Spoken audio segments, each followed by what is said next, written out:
किसी ने क्या खूब कहा है, प्रत्येक कार्य के आरंभ में यह विचार करना चाहिए कि हम यह कार्य क्यों कर रहे हैं।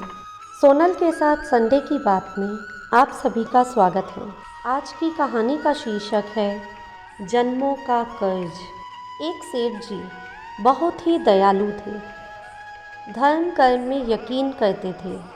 उनके पास जो भी व्यक्ति उधार मांगने आता वे उसे मना नहीं करते थे। सेठ जी मुनीम को बुलाते और जो उधार मांगने वाला व्यक्ति होता उससे पूछते थे कि भाई तुम उधार कब लौटाओगे, इस जन्म में या फिर अगले जन्म में।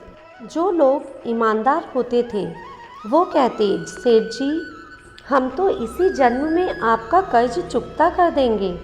और कुछ लोग जो ज़्यादा चालाक और बेईमान होते थे वे कहते थे, सेठ जी हम आपका कर्ज अगले जन्म में उतारेंगे। और अपनी चालाकी पर वे मन ही मन खुश हुआ करते थे। क्या मूर्ख सेठ है, अगले जन्म में उधार वापसी की उम्मीद लगाए बैठा है। ऐसे लोग मुनीम से पहले ही कह देते थे कि वो अपना कर्ज अगले जन्म में लौटाएंगे। और मुनीम भी कभी किसी से कुछ पूछता नहीं था। जो जैसा कह देता मुनीम वैसा ही बही में लिख देता था। एक दिन एक चोर भी सेठ जी के पास उधार मांगने पहुंचा। उसे भी मालूम था कि सेठ अगले जन्म तक के लिए उधार देते हैं। हालांकि उसका मकसद उधार लेने से नहीं था, उसका मकसद सेठ की तिजोरी को देखना था। चोर ने सेठ से कुछ रुपए उधार मांगे। सेठ ने मुनीम को बुलाकर उधार देने को कहा। मुनीम ने चोर से पूछा, भाई इस जन्म में लौटाओगे या अगले जन्म में। चोर ने कहा, मुनीम जी मैं ये रकम अगले जन्म में लौटाऊंगा। मुनीम ने तिजोरी खोलकर पैसे उसे दे दिए। चोर ने भी तिजोरी देख ली और तय कर लिया कि इस मूर्ख सेठ की तिजोरी आज रात में उड़ा दूंगा।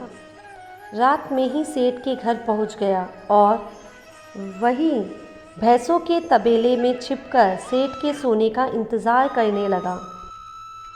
अचानक चोर ने सुना भैंसें आपस में बात कर रही है और वह चारों भैंसों की भाषा ठीक से समझ पा रहा है।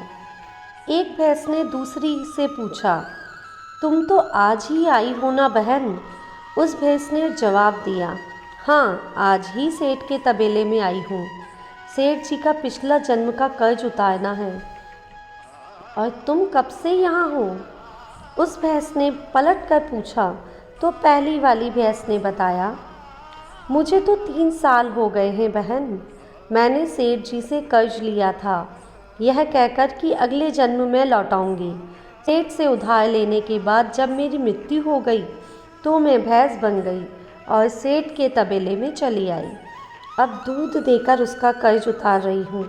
जब तक कर्ज की रकम पूरी नहीं हो जाती तब तक यहीं रहना होगा। चोर ने जब उन भैंसों की बातें सुनी तो होश उड़ गए। वहाँ बंदी भैंसों की ओर देखने लगा और वो समझ गया कि उधार चुकाना ही पड़ता है, चाहे इस जन्म में या फिर अगले जन्म में उसे चुकाना ही होगा।